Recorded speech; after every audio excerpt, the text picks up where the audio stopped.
Hello everyone.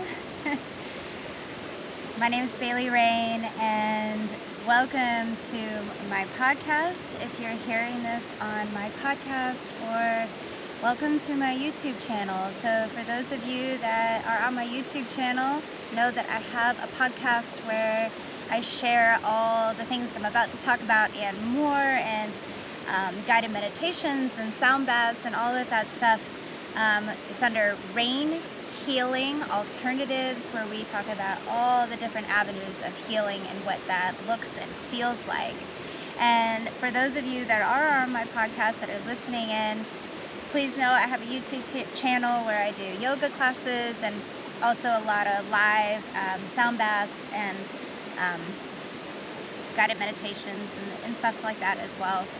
But today we are here to talk about myself prepping for my first ever Ayahuasca ceremony.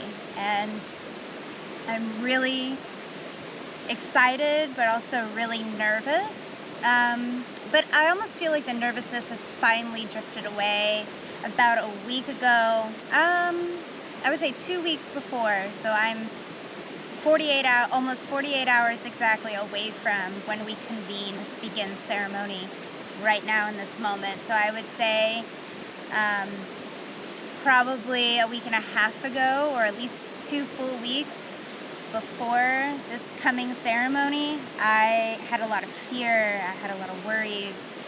And so I just want to take this opportunity just to kind of speak to how I got to this point that I wanted to do this, and kind of how I'm prepping for this ceremony.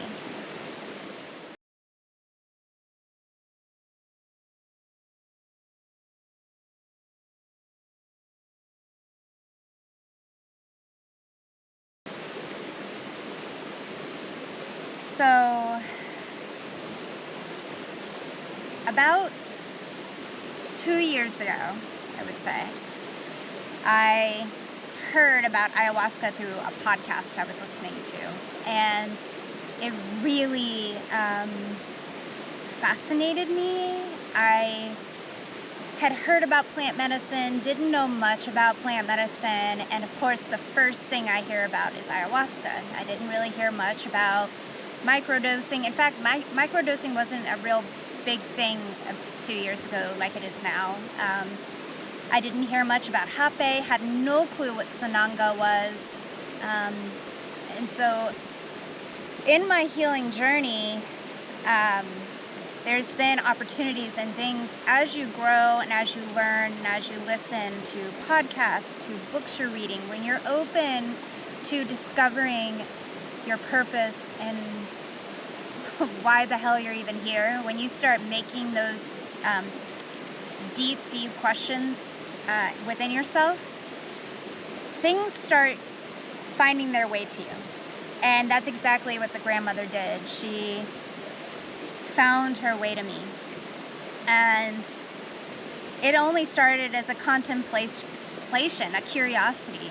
And I would say 6 months into hearing about ayahuasca, the grandmother, and my first plant, it led me to my first plant medicine ceremony, which was not ayahuasca. I was teaching at a yoga festival, Barefoot and Free Yoga. If you know anything about it, I am teaching again this year. It's the first weekend of August. It's coming really soon. I'm doing a really good, it's called Movement Awakening Flow. So kind of finding fluid movement from point A to point B, because yoga is very linear, which is a masculine energy. So kind of discovering how can we break that bind of movement, but still do a vinyasa flow. And at the end of class, we'll have a sound bath. So if that sounds something like you're interested in, please go look up Barefoot and Free Yoga Festival. You can find them on Instagram, get tickets, all of that stuff. But I will be there. Anyways, so I heard about ayahuasca. So now I know about plant medicine. I'm like, what is this? And I get the opportunity to go teach at this festival, and I see that they offer a plant medicine ceremony, and I think, wow, that's really interesting. I want to do it. And again, I've never heard of hape, I've never heard of sananga. I've only heard about ayahuasca at this point. And that was what they were doing their ceremony with. I'm sorry, I feel like I have a bug in my eye. So I'm like, okay, I'm doing this. I want to experience plant medicine. What does this look like? What does this feel like? And Hape is the grandfather, and I think I spoke to doing this experience on another YouTube video, so go check that out. It's my first experience with plant medicine video, and so I describe everything that happened in that ceremony. So I won't get into depth about it here and now, but that's just, the grandmother has a really unique and funny way of weaving herself into your life. So I was introduced to the concept of plant medicine, hearing about ayahuasca, experienced plant medicine for the first time doing Hape and Sananga.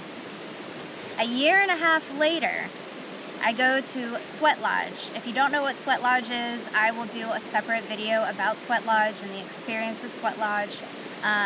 But before we were going into the lodge, I overheard a conversation with a lady next to me, and she was talking to a gentleman, and she brought up doing ayahuasca and her experience. And so I was like, hey, I overheard what you were talking about. I would love to do ayahuasca. Come to find out, she works where I work and actually does my payroll. And now we're good friends and we talk all the time. But she's the one that guided me to the place to have my first experience. And that's where we're at, right here, right now. And there's lots of videos of how you can prepare your body for ayahuasca. There's different directions it goes. Some people say prep for a month. I did not know that concept. When reading what I read, I was prepping for a week in advance, so I cut out all alcohol. I've cut back caffeine, but the day before and the day of, I will have no caffeine. It does say remove caffeine for a week in advance, but being that I chose to wait a week before, it's really hard. The caffeine headaches love to show themselves randomly, so what I've been doing is at the beginning of the week for two days, I think it was 2 days, yeah, I did 2 scoops of regular coffee grounds, 2 scoops of decaf, then I did 2 days of 3 scoops of decaf, 1 scoop of caffeine, and then now I'm out camping, which I'm going to speak to in a moment. But we don't have means of making coffee. We choose not to have means, and so my husband brought a caffeinated morning Starbucks energy thing, and just to make sure I didn't get uncomfortable out in the woods for a couple of days, I had 2 sips. Literally 2 sips of it, and I'm still fine. It's been about 3 hours now, no headache, doing well. So we want to flush the body out of any energies that can either deplete the effects of ayahuasca or alter your mind state. So it's not just what you're consuming, so you want no spicy food, nothing that's fiery, that's going to cause a little chaos in the mind. We don't want alcohol because alcohol, it'll suck the soul right out of you, and we want to be connected to soul, to spirit, to our own soul, so we can connect to the spirit of the plant. And then no garlic, no onion, which was really hard for me because I cook with garlic and onion, so the meals I've been eating the last couple of days have been the most bland things. I also add hot sauce to everything I eat, so that's also been a really hard thing for me to do. What's really interesting, and I know I'm swaying off topic just slightly, but according to Ayurveda and my dosha, and if you don't know what any of this is that I'm saying, I will someday make a separate video about this or have a conversation on my podcast, but there's 3 doshas that your bodies fall under, and technically my dosha, I shouldn't have alcohol, coffee, or spicy food, so I'm kind of tapping into that energy right now, prepping myself for grandmother. So anyways, the diet, that's the diet, and just be mindful with what you're putting in your body. stay vegetarian, no meats. I tend to be vegan all the time, but the problem with that is I will eat a lot of processed meats, and you don't want any processed food right now, so I've detoured out of the processed meats, and so instead I have been eating some eggs just to get the protein, which is definitely vegetarian, not vegan. So that's all within the diet. I don't think I'm missing anything there.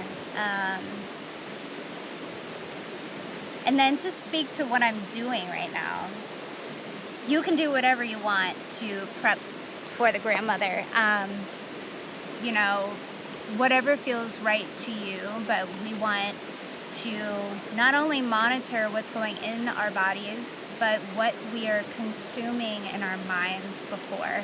So no social media, no news, no maybe negative or toxic people that are in your life, you know, taking a step away from them to mentally prep yourself to remember what your own energy is, what you need to prepare. And so I was craving, literally, and this is the mother, once you are attuned to her, once you've made the decision, you've made the commitment, you're already, your energy becomes naturally drawn to the energy of the plant, and it's almost like you just are already in it, even though you're not. And I don't know how to explain that unless you experience prepping for it, but I felt my body was ready to cut the alcohol.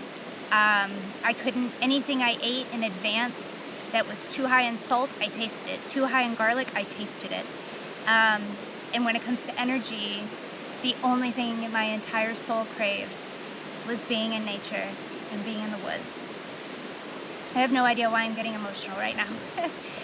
But that is what I am doing. So I had taken time off already for a concert I was going to, and I'm always off in the middle of the week, and it just fell that I end up having a whole week off. And so prepping for the grandmother, I'm spending 2 nights, one day and a half, well, basically 2 days, 2 days, 2 nights in the woods with no phone service.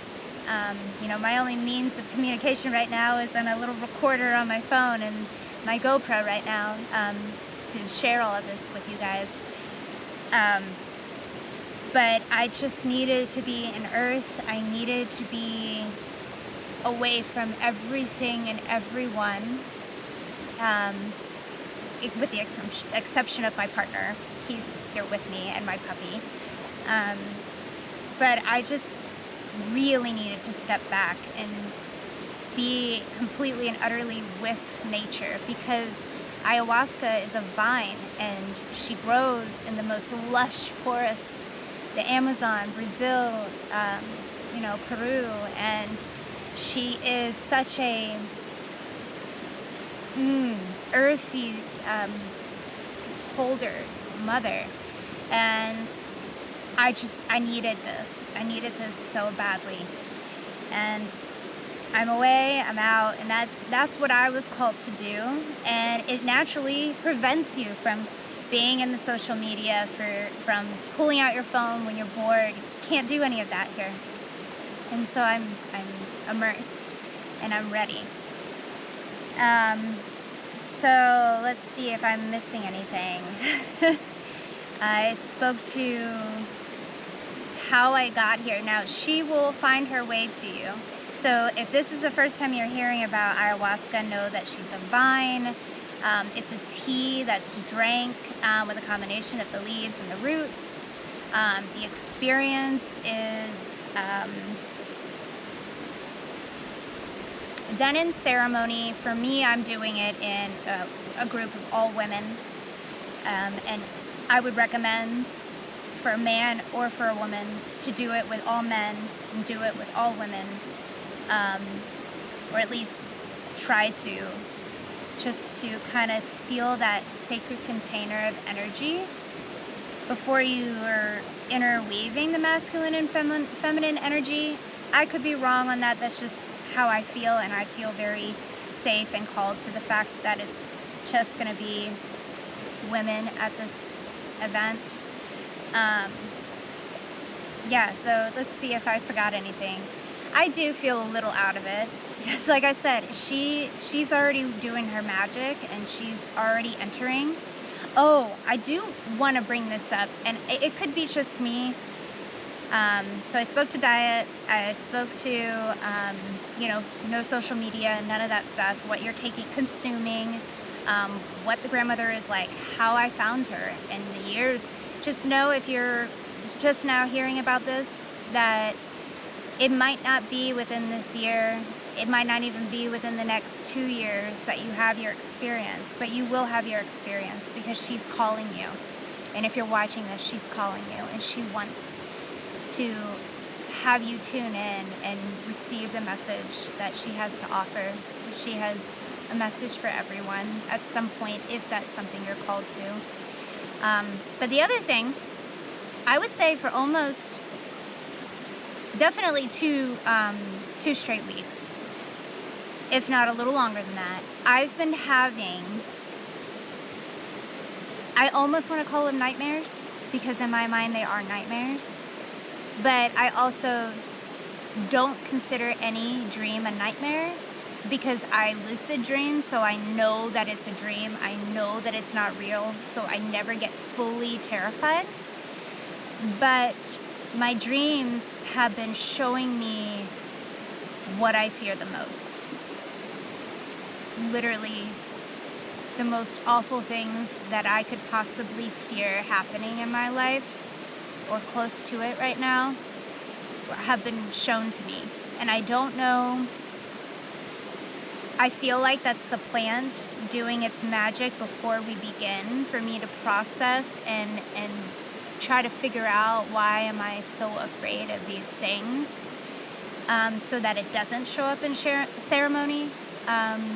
But just know that is a piece for me. My dreams have shifted, and not for the positive, in ways that are like illuminating my fears. And it could also be subconsciously the things I'm worried are going to show up in ceremony that I don't want to sit with, or I don't want to witness. I don't want to know. I don't want to know that. And so that's something to think about as well.